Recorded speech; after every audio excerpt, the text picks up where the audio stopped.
খালেদা জিয়া শেষ দিন পর্যন্ত দুর্নীতির বিরুদ্ধে যুদ্ধ করেছে। স্বৈরাচার যেভাবে বিএনপির সম্পর্কে, এই যে স্বৈরাচার, পলাতক যে স্বৈরাচার, তারা বিএনপির সম্পর্কে যেসব মিথ্যা প্রপাগান্ডা ছড়াতো, আমরা ইদানিং লক্ষ্য করছি কিছু কিছু ব্যক্তি বা দল ঠিক একই সুরে গান গাইছে বা একই সুরে কতগুলো কথা বলার চেষ্টা করছে। এখন প্রশ্ন হচ্ছে, তাদেরও তো দুইজন ব্যক্তি আমাদের সাথে সেই সময় সরকারে ছিল। এই দুজন ব্যক্তি পৃথিবীতে আর নেই।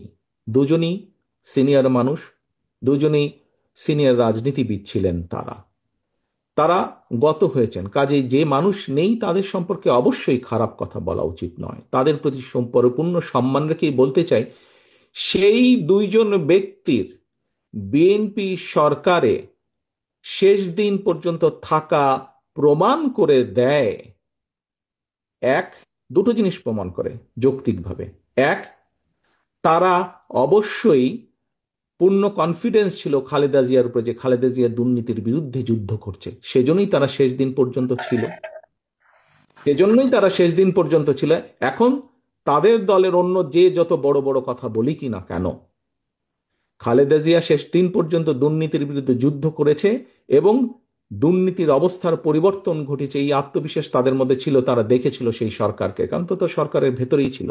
সেজন্যই তারা শেষ দিন পর্যন্ত এই বিএনপি সরকারের সাথে তারা ছিল। আমরা এইভাবেই ধরে নিব, আমরা অন্য কিছু বলতে চাই না। কেউ কেউ বলে থাকে যে কেউ কেউ বলে থাকে যে তাদের বিরুদ্ধে কোনো কিছু অভিযোগ পাওয়া যায় না। আজকে যখন নিরপেক্ষ কোর্ট বসেছে, স্বৈরাচারের সময় আমরা দেখেছি কিভাবে আদালতকে ইনফ্লুয়েন্স করা হতো, কিন্তু স্বৈরাচার পালিয়ে যাওয়ার পরে মোটামুটি আমরা বলতে পারি যে আদালত এখন নিরপেক্ষ। নিরপেক্ষতা আমরা আশা করি।